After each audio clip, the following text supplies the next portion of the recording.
My Hero Academia, Chapter 246, Message. So this was a very exciting chapter and a lot of information in this one. A very foreboding chapter at that. So let's get into it because there's quite a few things to talk about. So it's opening up where the previous left off, and we see that Tomura is talking to the doctor about this quote-unquote power-up that he's going to receive. So it doesn't seem like it's going to be immediately what we were talking about in the previous chapter, like all the things that we speculated about. It seems like it's going to be an alteration to his body.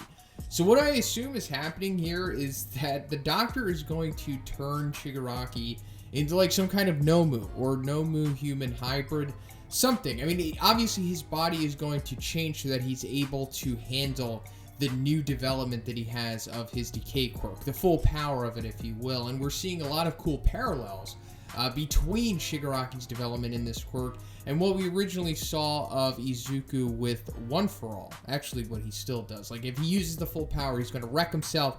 Same thing with Shigaraki here. So the parallels continue, like they've always been there, but it's more evident now that it ever has been, and that's pretty cool because they both have the wrecked arms from using the full extent of their quirk. But also, did we get more developments on the friggin' quirk singularity here? And this is something that's very interesting. This was first talked about, at least I believe so, in chapter 166 by Seiji from Shiketsu, when he's in the stands during the second provisional license exam for Todoroki, Bakugo, and Yaorashi and all of them. He sees like the little kids that they're taking over and they're trying to, control and whatnot. And he sees that their quirks are so beastly, and Present Mike's like, wow, things weren't this, quirks weren't this powerful, or I wasn't this powerful when I was their age. And he's like, yeah, because things are getting more and more powerful as time goes on, and things are getting more out of control. And then he says that it's, there's like the quirk singularity doomsday theory. So apparently Yujiko was the one who invented this concept, and hey, go figure, he seems like to be probably one of the most knowledgeable characters in this world, at least with an understanding of quirks and stuff. So that's pretty cool. But yeah, we're also seeing that like the quirk singularity is definitely a thing. As more generations go on, the more powerful the quirks will become, and the less control that individuals will have over them, more so your body. So there's like two different translations of this chapter, as there always is, but it seems like this time the translations are very different between the two different ones. So I'm going to be going with the newer translation, I'll say, for this one, because it seems to have like a better understanding of things. Not saying that the previous is bad, I'm just going with this one, but he's more so saying that instead of saying memory, like in quotation marks in the other translation, where it's not so much just like memory in your brain, but he's talking about like memory in a computer. In this translation I'm going off, he says the hardware isn't evolving fast enough to keep up with the software's rapid development. So the software, of course, is the quirks, and the hardware is your physical body. So the hardware not being able to keep up with it, along with Yujiko saying that this original thing was meant for All For One, this is definitely an augmentation to Shigaraki's body, allowing him to be able to handle the full power of decay, as well as having multiple quirks, because that's obviously what's going on here. And we've seen that, before the Nomu's bodies, they were obviously modified so that they could have multiple quirks, as well as the power of their certain quirks and everything.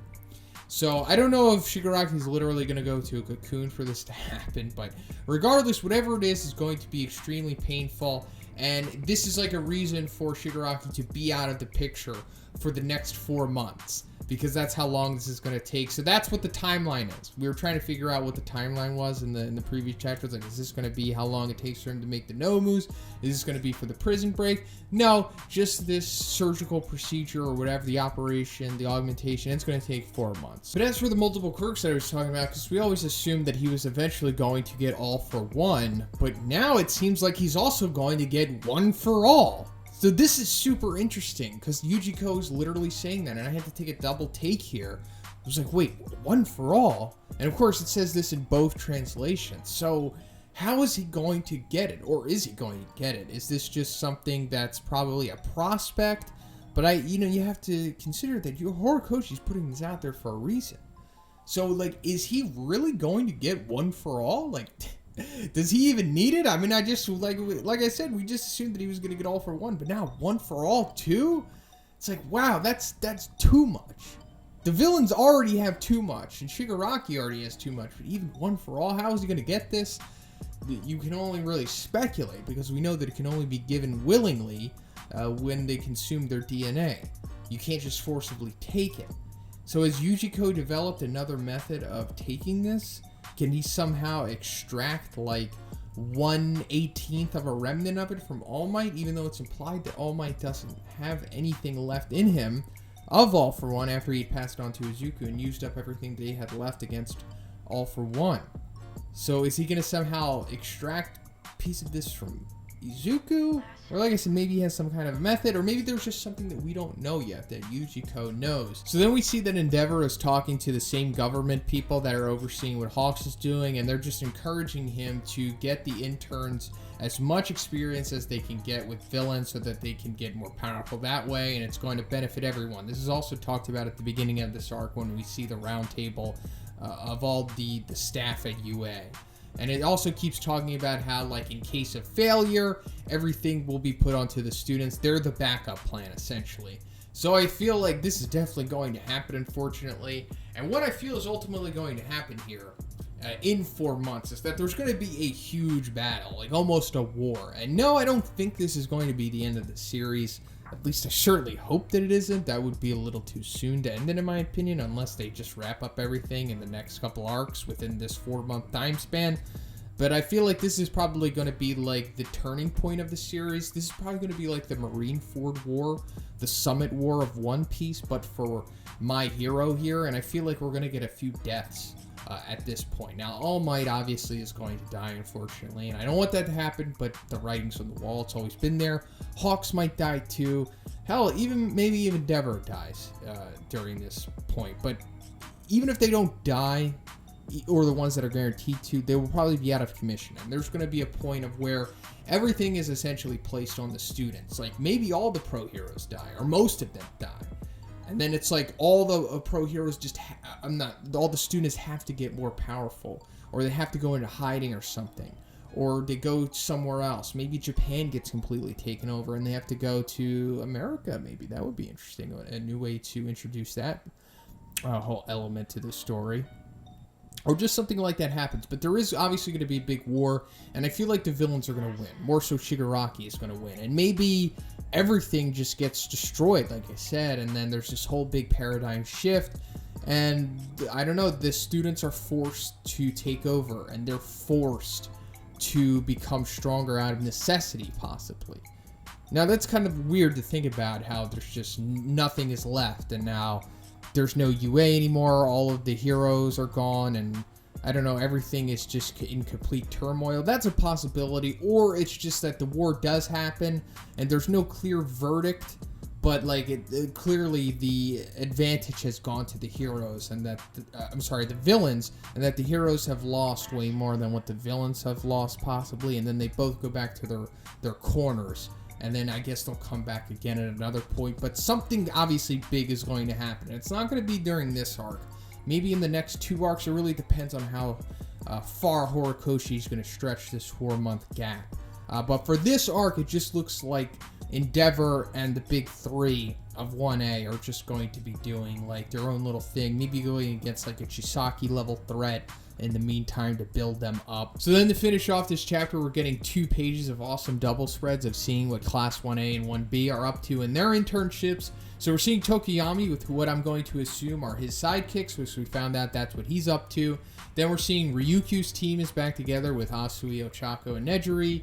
Ida is back with Manuel, Jiro, and Shoji. They're with Gang Orca. That's a nice little development. Wash, we're seeing this character again. I don't think we've seen since they were introduced. One of the top 10 heroes is with Koda and Manga Fukudashi, the odd character from 1B.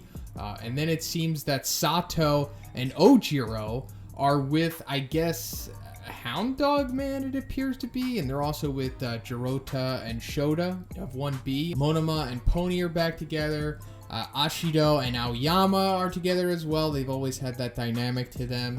And then we see Yaoyorozu and Tokage are doing an internship together. They're both recommendations. And then something interesting, we see Edge Shot with Kamui Woods and Mount Lady, and Edgeshot has one of the Liberation Manifestos. Interesting. So was this given to him by Hawks, or was it, passed down the lane possibly?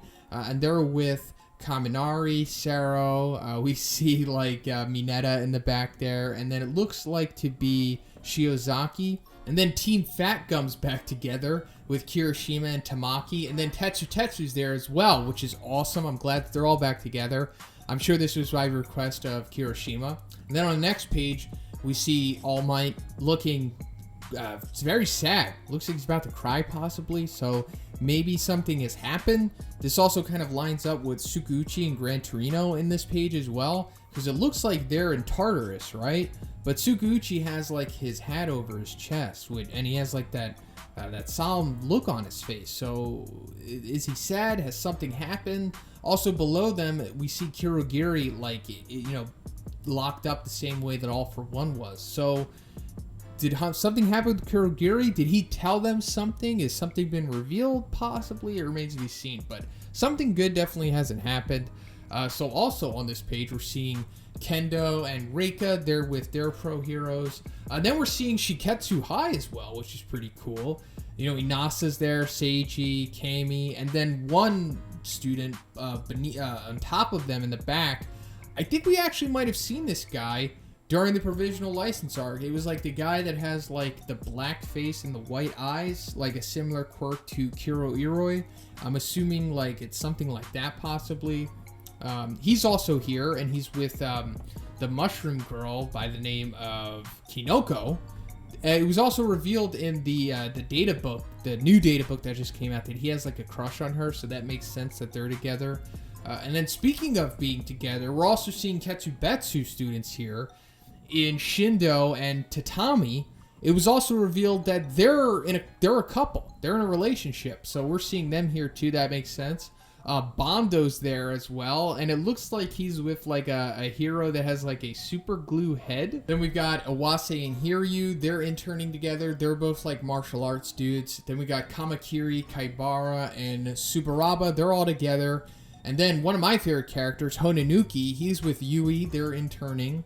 And then we see Principal Nezu. Then we've got Mirio looking hopeful into the sky.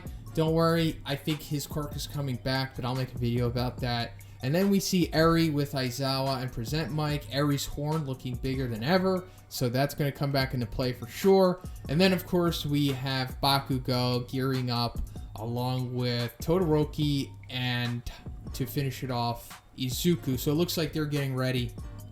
It says until the appointed time, refine your skills. So yeah, things are going to be kicking off in the next chapter most likely, but talked about it a lot. Let me know what you thought about my theories of what is going to happen and what is happening currently. If you liked it, please give it a like.